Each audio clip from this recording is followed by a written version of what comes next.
उल्टा चोर कोतवाल को डांटे। यह हर व्यक्ति जानता है, बांटो और राज करो, ये कांग्रेस को विरासत में प्राप्त हुआ है। अंग्रेजों की कुटिल चाल को 1947 में कांग्रेस ने सफल होने दिया और देश का बंटवारा पहले किया। आजादी के बाद जाति के नाम पर, क्षेत्र के नाम पर, भाषा के नाम पर देश के अंदर वर्ग संघर्ष करा करके आतंकवाद, नक्सलवाद, अलगाववाद, ये सब तो कांग्रेस की देन है। और यूपीए चेयरपर्सन के रूप में श्रीमती सोनिया गांधी जी ने 2004 से 2014 के बीच में क्या किया था, कौन नहीं जानता उस समय। क्या ये सच नहीं कि ओबीसी के आरक्षण पर सेंध लगाने के लिए उस समय जस्टिस रंगनाथ मिश्रा की कमेटी इन्होंने गठित की थी और कमेटी ने संस्तुति की थी कि ओबीसी के आरक्षण में से 6% आरक्षण मुसलमानों को दे दिया जाए। तो भारतीय जनता पार्टी ने उस समय और एनडीए ने उस समय विरोध किया था, इनके मंसूबे पूरे नहीं हो पाए। फिर एससी एसटी के अधिकारों पर भी इन लोगों ने घुसपैठ करने का प्रयास किया था और सच्चर कमेटी की रिपोर्ट में कि मुसलमानों की कुछ जातियों को अनुसूचित जाति में शामिल किया जाए, यह भी कांग्रेस के समय हुआ था।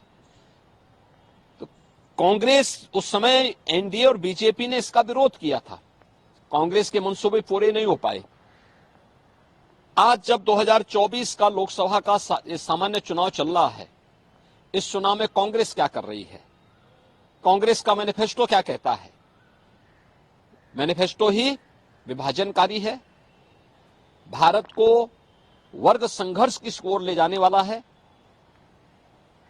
भारत में अनुसूचित जाति, जनजाति और पिछड़ी जाति के अधिकारों में सेंध लगाने वाला है।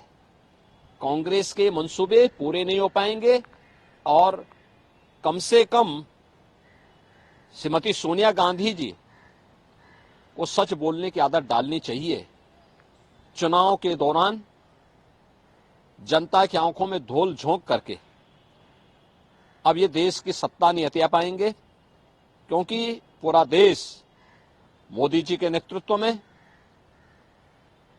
एक भारत श्रेष्ठ भारत के दर्शन कर रहा है और आत्मनिर्भर और विकसित भारत की संकल्पना को साकार करने के लिए पूरा देश मोदी जी के नेतृत्व में कार्य करने के लिए आज एकजुट होकर के दिखाई दे रहा है।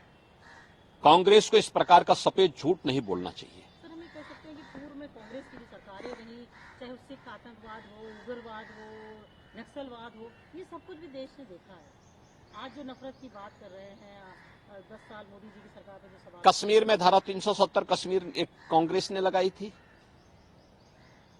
ओबीसी के आरक्षण में से कर्नाटक और आंध्र प्रदेश में सेंध लगाने का काम कांग्रेस की सरकार ने किया है। तो और ओबीसी के अधिकारों पर पूरी तरह हनन है। ये